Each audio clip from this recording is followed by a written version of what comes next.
Dartmoor's preservation fogs represent a natural tanning phenomenon found nowhere else on Earth. These dense, low-lying mists contain extraordinarily high concentrations of tannic and humic acids leached from ancient peat deposits, creating what amounts to an airborne leather-curing solution. Human skin exposed to these vapors for 72+ hours undergoes accelerated tissue fixation, a process chemically similar to formaldehyde preservation, but occurring naturally. The acids denature proteins while inhibiting bacterial growth, essentially mummifying living tissue from the outside in. Search and rescue teams have recovered hikers lost in these conditions with skin transformed into a leather-like state that resists normal decomposition for years. Most disturbing are cases where victims survive the exposure, developing permanently tanned, non-pliable skin resistant to normal cellular turnover. The highest concentrations occur in the notorious Tanner's Bowl Depression near Bellevaire Tor, where sheep occasionally emerge alive, but with fleece permanently affixed to their preserved skin, a phenomenon that contributed to centuries of folklore about Dartmoor's undying sheep. Nevada's Great Basin conceals an estimated 27 subterranean coal seam fires that have burned continuously for decades, creating thermal leak zones where superheated gases escape through microscopic fissures in the soil. These emissions, primarily carbon monoxide and vaporized coal tars, reach temperatures exceeding 400 DFF, but remain entirely invisible even with thermal imaging equipment under daylight conditions. The phantom burns manifest as instantaneous second and third degree injuries appearing spontaneously on victims without visible flames or heat sources. The most extensively documented case occurred in 2009 when 7 campers near the Ruby Mountains developed symmetrical burns on their lower extremities while sleeping, despite no evidence of fire in their tent. Geologists have mapped these hazards using specialized gas chromatography equipment, revealing that the affected areas shift unpredictably as underground combustion tunnels collapse and new pathways form. The fires resist all extinguishing efforts, with experts projecting they may continue burning for several centuries until their fuel sources are exhausted. Rotorua's dissolution pools contain the world's most aggressive, naturally occurring enzyme cocktail, capable of breaking down all biological tissues through a process eerily similar to digestion. These geothermal features harbor extremophile archaea that excrete at least 14 distinct proteolytic enzymes which remain active at temperatures exceeding 200 DGF. Unlike typical hot springs that merely scald, these pools enzymatically dismantle organic matter, liquefying flesh within 4-7 minutes of submersion. The most dangerous basin, Waiwararua, appears deceptively beautiful with its opalescent blue water but has claimed 37 lives since 1970. Rescue personnel described recovering victims as partially processed, with exposed tissues having the consistency of warm butter. The enzymes demonstrate particular affinity for blood proteins, causing hemoglobin to rapidly denature and effervesce, creating the disturbing appearance of boiling blood emerging from wounds. Scientists from pharmaceutical companies now harvest these organisms for research on industrial protein degradation applications, working behind reinforced barriers, as even small splashes can cause permanent tissue damage. At elevations above 14,000 feet in Tibet's Mustang region lie the Sweet Caves, limestone chambers where a unique combination of low oxygen, stable temperatures, and endemic fungi create corpse fermentation rather than decomposition. The responsible organism, Mortificatio Saccharomyces, metabolizes human tissues into complex aromatic compounds similar to those found in fine spirits. Bodies placed in these caves develop a leathery exterior, while internal organs transform into a honey-like substance, exuding an intense floral sweet aroma detectable from nearly a mile downwind. Tibetan sky burial practitioners historically used these caves for temporary storage during inauspicious astrological periods when traditional exposure was prohibited. The cave's atmosphere contains high concentrations of psychoactive spores that cause vivid hallucinations centered around themes of mortality and transcendence, likely explaining why ancient texts describe them as entrances to Bardo realms. Modern researchers must utilize specialized breathing apparatus, as prolonged exposure to the cave's microbiome can cause permanent neurological changes and respiratory diseases called sweet lung, characterized by fungal colonies growing in pulmonary tissues.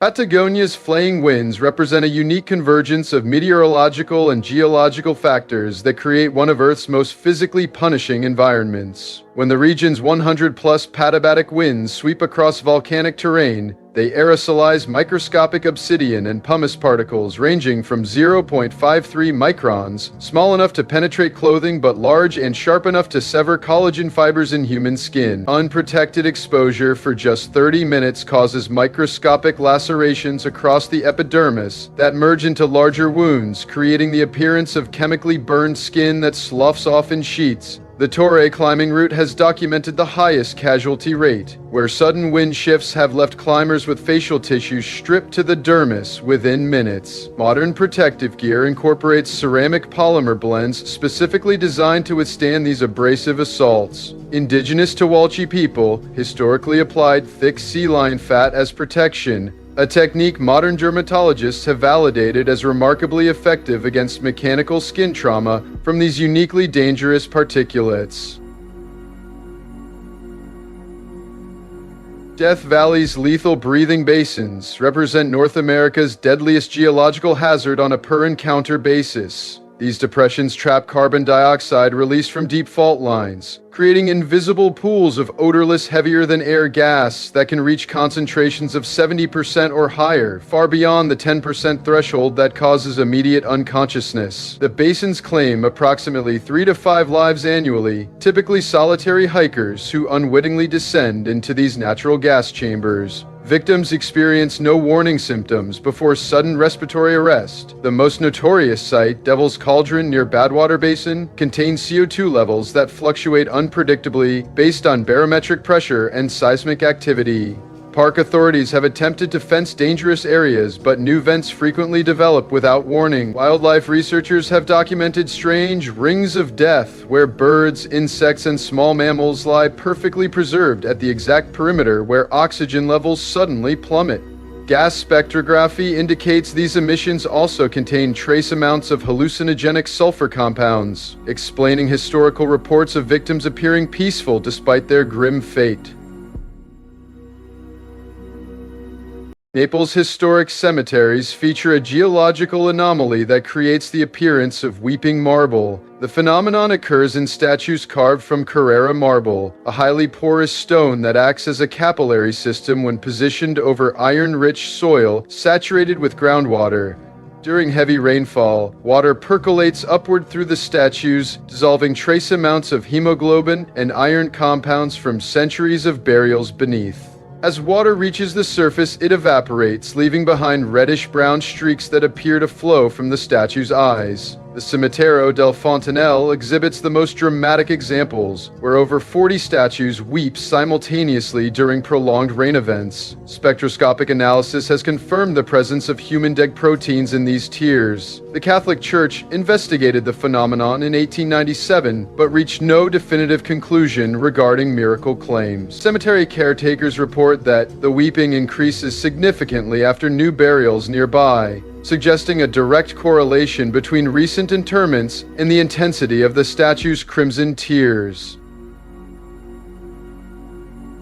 Along Brittany's rugged coastline, particularly in the Bay of Audierne, underwater geological formations create what scientists call ossuary channels, narrow passages where exceptionally powerful tidal forces converge with razor-sharp schist and granite fragments. These natural bowmills have processed countless skeletal remains from shipwrecks over centuries. The grinding action is so efficient that complete skeletons are reduced to fine calcium phosphate powder within 2-3 years. Local fishermen still occasionally retrieve their nets filled with this characteristic whitish-gray sediment. Until the early 20th century, this bone flour was collected and sold as a premium fertilizer for vineyards, prized for its high mineral content. Chemical analysis of soil samples from renowned Breton vineyards has confirmed traces of human remains dating back to 17th century wrecks. Modern maritime surveys have identified 7 major grinding zones where currents consistently funnel and process remains, making them perpetual nautical graveyards, regardless of improved navigation safety. Lake Superior's notorious hungry fog appears during rare thermal inversions when the lake's deepest, coldest waters suddenly upwell, carrying with them ancient anaerobic bacteria, normally confined to crushing depths. These microorganisms, evolutionary cousins to flesh-eating bacteria, become airborne in water droplets, creating a pale pink mist that can remain suspended at breathing level for days. The bacteria produce powerful keratolytic enzymes that specifically target keratin and collagen in human skin. Historical records from 1894 document a shipwreck where all 18 survivors reached shore only to develop spreading, painless lesions that dissolved skin down to muscle tissue within hours. Modern incidents remain rare but devastating. A 2012 kayaking party exposed to the fog required extensive skin grafts and suffered permanent scarring. Research vessels now monitor Lake Superior's microbial populations, issuing warnings when conditions favor upwelling events. Environmental scientists worry climate change may increase the frequency of these bacterial blooms. In 17th century Europe, embalmers developed a preservation technique involving sealing corpses in layers of beeswax and resin. This practice, favored among nobility, aimed to maintain the appearance of the deceased for extended funeral displays. However, the sealed bodies became pressure chambers as decomposition generated gases. When microfractures formed in the wax coating, these gases escaped gradually, creating low, sustained moaning sounds emanating from the seemingly peaceful corpses. The phenomenon reached its peak in 1683 when a French aristocrat's wax-sealed remains screamed continuously for 3 days during an elaborate viewing, causing attendees to flee in terror. Churches subsequently banned the practice after a series of similar incidents sparked mass hysteria and vampire. The most infamous case occurred in Vienna when a wax-sealed cardinal's body emitted such realistic groans that exorcists were summoned to perform rituals before the true scientific explanation was understood. Antarctica's Blood Falls produces an outflow of iron-rich water from an ancient subglacial lake isolated for over 1 million years. This crimson discharge emerges from beneath Taylor Glacier, appearing as a 5-story bleeding wound in the white Antarctic landscape. The source is a time capsule ecosystem where microbes evolved in complete darkness, extreme salinity, 3 times saltier than seawater, and oxygen-free conditions. These organisms survive by metabolizing iron compounds through chemosynthesis, producing ferric oxide as waste, creating the blood-red color. The water remains liquid despite temperatures well below freezing due to immense pressure and salt concentration. When this brine reaches the surface, the iron oxide rapidly oxidizes upon contact with air, intensifying the blood-like appearance. Scientific analysis shows this microbial community has been completely isolated from evolutionary processes occurring elsewhere on Earth, potentially representing life forms unchanged since the Pleistocene epoch.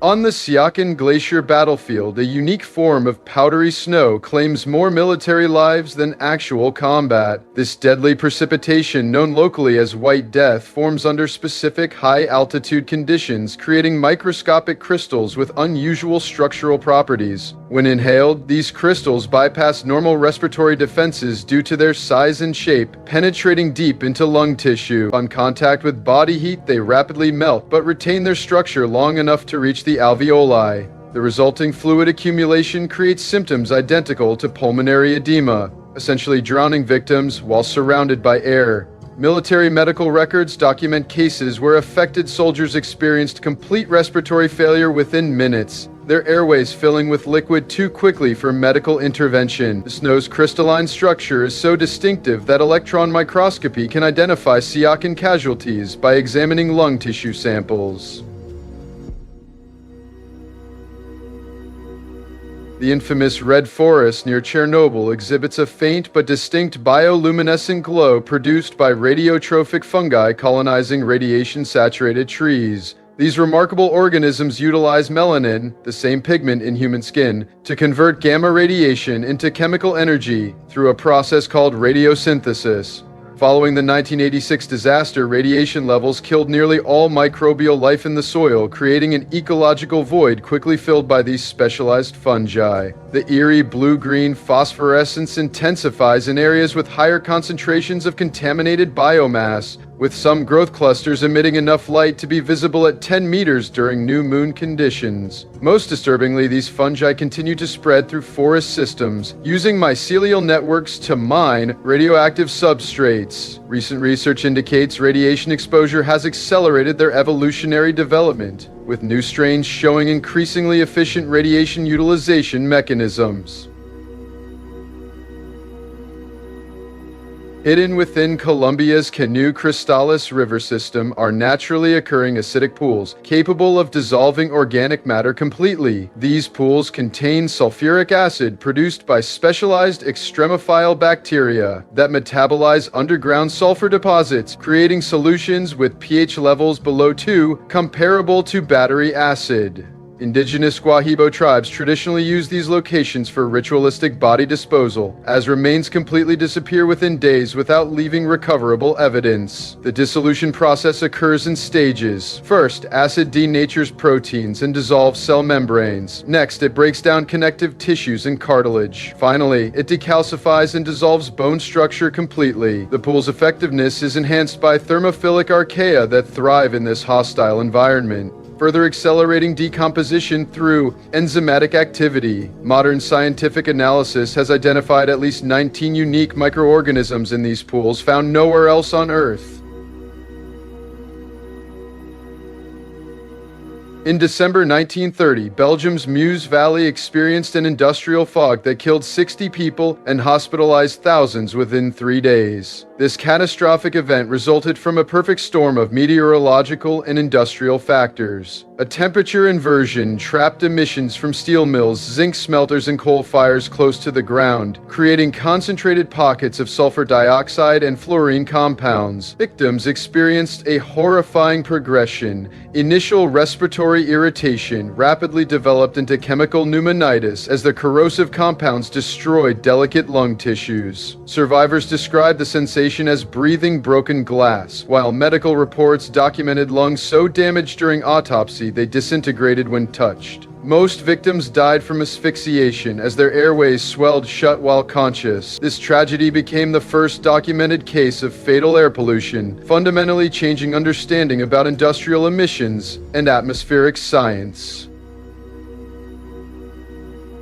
When Mount Vesuvius erupted in 79 CE, it preserved a particularly haunting moment: footprints of fleeing victims that suddenly terminate mid-stride. Archaeological analysis reveals these footprints end precisely where superheated pyroclastic flows, moving at speeds exceeding 450 mph and temperatures above 10 DGC, overtook escapees. These clouds of gas and volcanic matter instantly killed victims through thermal shock, causing muscles to contract violently and lungs to cease functioning before the brain could register pain. The extreme heat vaporized soft tissues while simultaneously curing the ash around their final footfall into a concrete-like substance. Modern imaging techniques have identified microscopic bone fragments embedded in these terminal footprints, evidence of the instantaneous reduction of human bodies to their mineral components. These ghostly impressions provide perfect timestamps of individual deaths, showing exactly where and how quickly lives were extinguished. In specific Saharan regions, silica-rich sand driven by extreme winds creates a natural abrasion effect capable of stripping flesh from bone within hours. These sand particles possess uniquely serrated microscopic edges due to a combination of mineral composition and weathering patterns found only in these locations. During haboobs, violent sandstorms reaching 70+ billions of these natural microscallops become airborne, cutting through exposed skin and tissue with surgical precision. The phenomenon explains why nomadic tribes occasionally discovered fully intact skeletons wearing tattered clothing after particularly violent storms. The abrasion process is so consistent that forensic analysis of recovered bones shows uniform striations resembling deliberate defleshment. The sand's desiccating properties simultaneously draw moisture from tissues, accelerating decomposition while preserving skeletal integrity, creating nature's most efficient skeletization method. The ancient Roman baths in Bath, England, periodically transform into crimson pools that appear to flow with blood. This phenomenon occurs when specific subterranean iron oxide deposits leach into the thermal water system during unique geological conditions. The transformation requires a precise sequence. First, heavy rainfall must percolate through particular mineral-rich soil layers, followed by a sudden temperature change that alters water chemistry. Most fascinating is the role of specialized extremophile bacteria that catalyze the oxidation process, dramatically accelerating the color change from clear to blood red within hours. Medieval witnesses interpreted these episodes as divine wrath made manifest, often triggering religious pilgrimages or evacuation of the city. Modern chemical analysis shows the iron concentration during these events reaches levels nearly 400 times higher than normal, creating water so deeply red it appears opaque. In 16th century Poland, the screaming well of Kalisz terrorized locals with haunting, human-like wails echoing from its depths. Villagers believed these were the desperate cries of plague victims buried alive, calling out from beyond death. Modern geological investigation revealed this as a rare acoustic phenomenon where a network of underground caverns creates perfect resonance chamber during specific atmospheric conditions, typically when barometric pressure rapidly changes before storms. Air trapped in these subterranean spaces is forced through narrow passages at precise velocities. The resulting vibrations amplify and distort, producing sounds remarkably similar to human screams. The well's distinctive architecture further concentrates these sounds, projecting them upward with unnerving clarity. This phenomenon continues today, though less frequently due to regional groundwater changes.